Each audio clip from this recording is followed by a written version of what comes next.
1100 रुपए का आशीर्वाद फिर से टीएन सिंह जी की तरफ से आई बा और हृदय से बहुत बहुत आभार व्यक्त करते टीएन चाचा के आपकी तरफ से लगातार 10,000 के आशीर्वाद प्यार आ चुके, बहुत हृदय से आभार। लेकिन देखिए मेहरारू हम मर्द के बाद चलत रहा, हम मैटर यहाँ भिड़त बा कि जैसन सोचले रहली पियवा मोर बाड़ी धनिया मोर बाड़ी कि गायक कलाकारन के जिंदगी जवन धनिया और हारमोनिया के बीच में फंस भैया एकदम परेशान बा। एक तरफ दिन भर रात भर हारमोनिया पकड़त रहा, दिन भर धनिया पकड़त रहा, तो क्या कही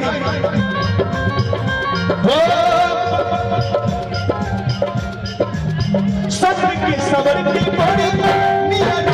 तू आवे सत्य की सबर की बड़ी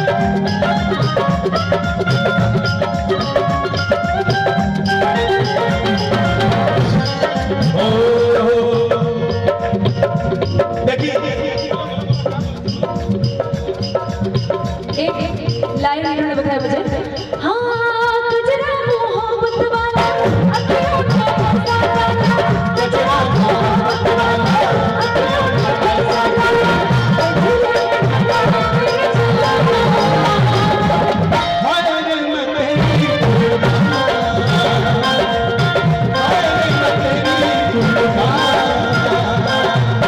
गजरा मोहब्बत वाला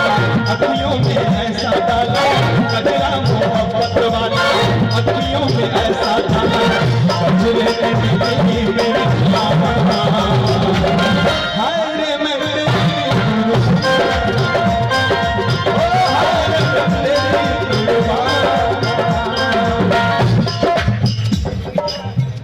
दुनिया है मेरे पीछे लेकिन मैं तेरे पीछे, दुनिया है मेरे पीछे लेकिन मैं तेरे पीछे,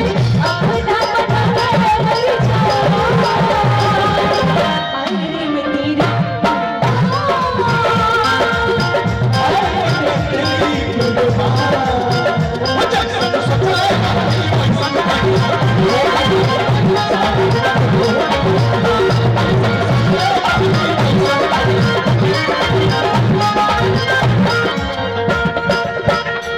हो जब से ये अलगा हमारे जिंदगी में आईलू कि राधा बनी हम के तू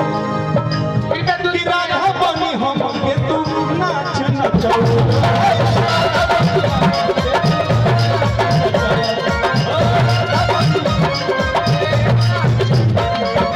कि जहिया से अलगा हमारे कि जिंदगी में आईलू जहिया से अलगा हमारे कि जिंदगी में आईलू कि राधा बनी हमारा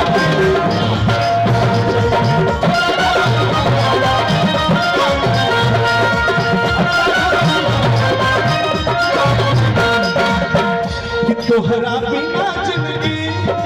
हो तोहरा